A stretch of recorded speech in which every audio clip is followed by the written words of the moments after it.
ونفخ في الصور فإذا هم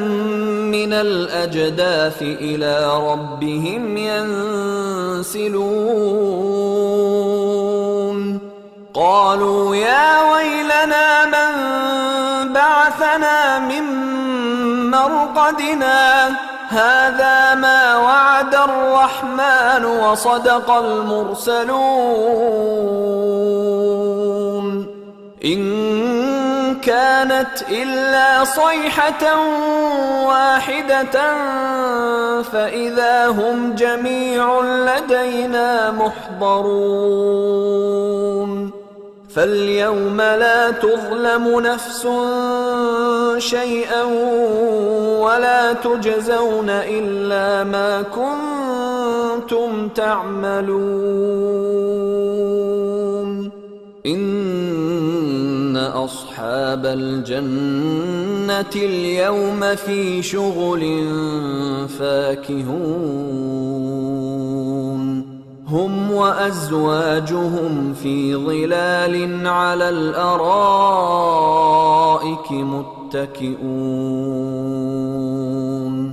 لهم فيها فاكهة ولهم ما يدعون سلام قولا من رب رحيم وامتازوا اليوم أيها المجرمون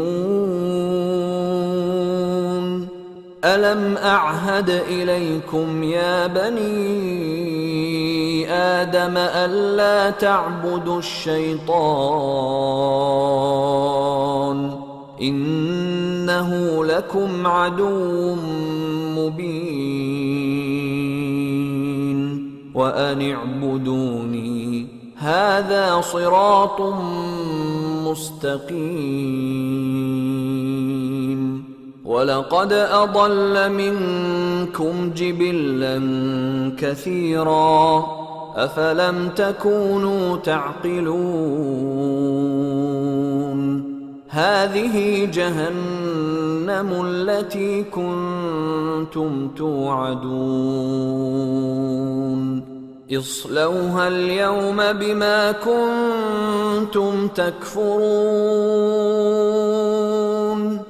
اليوم نختم على أفواههم وتكلمنا أيديهم وتشهد أرجلهم بما كانوا يكسبون ولو نشاء لطمسنا على أعينهم فاستبقوا الصراط فأنى يبصرون ولو نشاء لمسخناهم على مكانتهم فما استطاعوا مضيا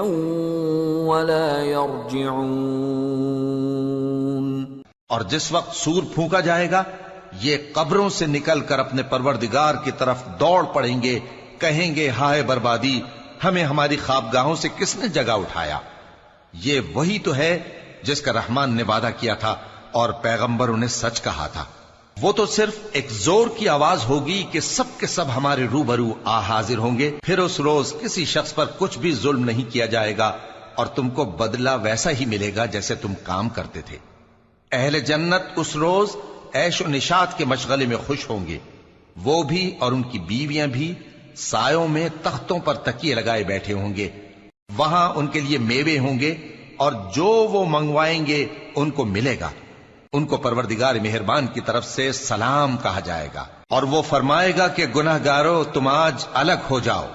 ए आदम की औलाद क्या मैंने तुमसे कह नहीं दिया था कि शैतान को न पूजना वो तुम्हारा खुला दुश्मन है और ये कि मेरी ही इबादत करना यही सीधा रास्ता है